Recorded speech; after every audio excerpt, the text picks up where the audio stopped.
Halo guys, balik lagi di channel gue Henry JVD ya. Kita di sini akan mereview manual yang berjudul Magic Emperor chapter 701 nih. Di sini pertarungan selanjutnya si Jovan ya, tim Jovan melawan tiga sekte teratas, yaitu yang gue bilang yang emang yang kekuatannya tuh lebih ke pedang.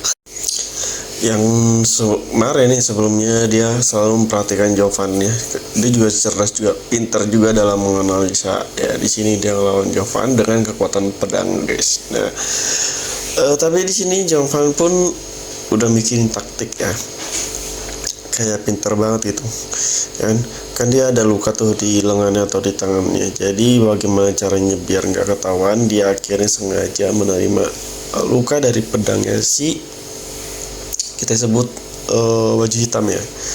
Si baju hitam ini ya, si baru baju hitam ini kan dia ngeluarin kekuatan pedang. Nah di situ jawaban sengaja dari mana terluka ya, biar semua orang yang ada di kompetisi ini nggak curiga lagi kalau Jovan terkena luka dari pedang suci yang dia ambil itu guys. Nah di sini udah jadi milik dia. Pada contohnya kayak si siapa tuh yang orang paling kuat di benua ini aja, dia nggak bisa, ibaratnya gampang lah ya, mudah sekali buat dibohongin sama Jovan ini. Nah enaknya di sini Jovan dapetin teknik baru guys ya, kekuatan baru kan, tapi dia belum dipelajari karena kan dia masih berada di kompetisi berjalan. Kali ini juga bisa dipastiin si Jovan bakal menang karena lawannya juga sangat mudah ya. Kalau menurut gua mungkin nanti lawan yang benar agak sulit tuh lawan yang mantan agak itu.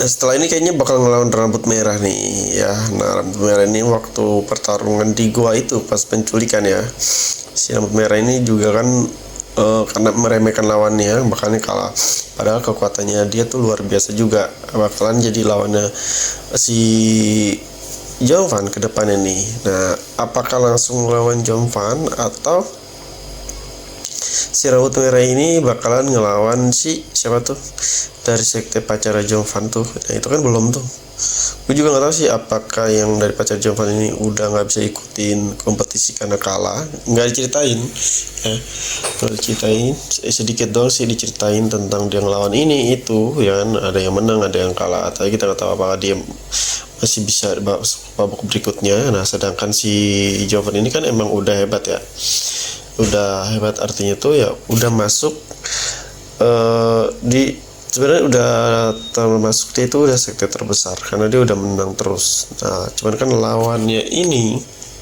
ya, lawannya ini tuh sangat sangat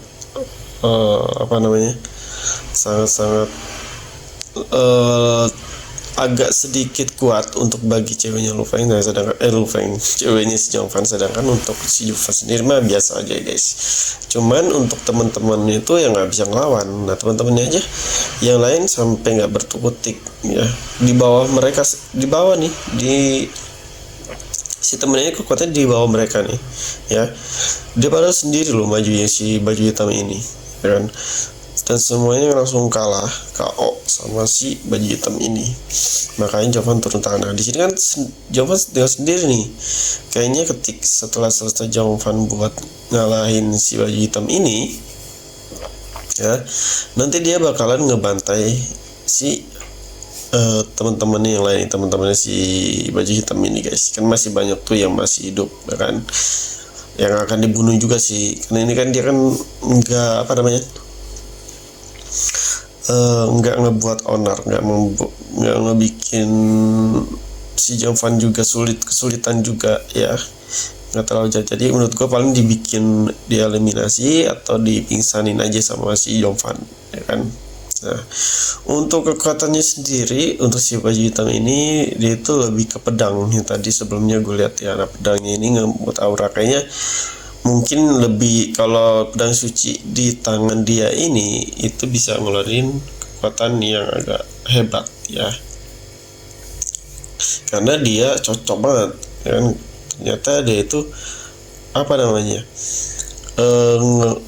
seorang pedang sejati lah, yang emang kalau bertarung gaya bertarung ya pedang terus. Kalian lihat sendiri, beda cerita ya. Kalau Jongvan kan kayak netral, semua teknik sama dia dipelajari, entah itu teknik senjata, megang senjata, atau teknik bertarung tangan kosong.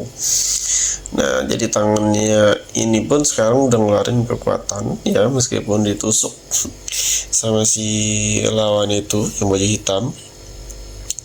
Tapi aura si Jovan malah makin kuat di sini ya.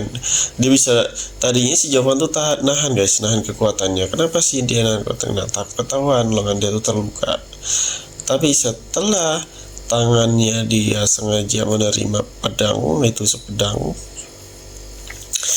jadi dia udah nggak khawatir lagi tentang luka di lengannya, sehingga di sini dia bakal habis-habisan atau ngeluarin kemampuannya tanpa harus hati-hati lagi guys, yang lawan sakit teratur.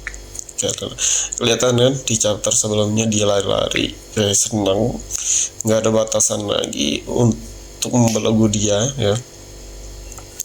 Orang yang paling kuat aja nggak sadar, kalian sendiri, padahal disitu udah ada, malah dia ngasih tekniknya ke Jongvan tuh ya, kalian pasti tahu lah ya. Setelah itu dia juga masih ngawasin si Jongvan, tapi tetap mereka pada nggak tahu kalau ternyata pedangnya sudah diambil sama si Jongvan, dan udah diubah lagi pedangnya jadi pedang iblis. Kalian lihat sendiri kan bentuknya, yang tadinya warnanya putih ya kan, bisa disebut pedang suci, sekarang malah pedang kegelapan, warna hitam pekat plus ada merah-merahnya. Keren banget ini mah. Nah, jadi kalau kita lihat pertarungan di chapter berikutnya, seharusnya sih mungkin cuman kelar satu chapter atau 2 chapter sih, itu seharusnya cukup kan. Kalau emang di shootnya pertarungan Jongvan terus ya, bukan pertarungan yang lain ya, beda cerita. Kalau ternyata si Jongvan di shoot sedikit, bertarung terus pindah lagi shoot yang lain, atau teman-temannya si baju hitam ini ya, itu mungkin agak sedikit lama ya. Tapi karena pertarungan ini udah di ujung, ibaratnya si Jongvan juga udah kelihatan nggak bisa dikalahin oleh siapapun ya, ini bakalan mungkin di art ini bakalan dibikin agak cepat selesainya, soalnya udah membosankan juga ya pertarungannya gitu-gitu doang, nggak ada yang sulit ya. Oke, mungkin cukup sampai sini. Jadi kalau kalian yang mau belajar trading kripto, saham forex, emas, dan investasi lainnya, bisa cek di playlist YouTube gua. Di situ udah ada semua cara-cara mulai dari nol ya. Kalau kalian yang mau masuk ke grup gua juga silakan DM IG gua aja ya, nanti gua kirim linknya. Dan di grup itu juga ada materi yang bisa kalian pelajari secara gratis, jadi nggak perlu ya kalian bayar. Pokoknya terima kasih udah nontonin video, sampai jumpa lagi di next video.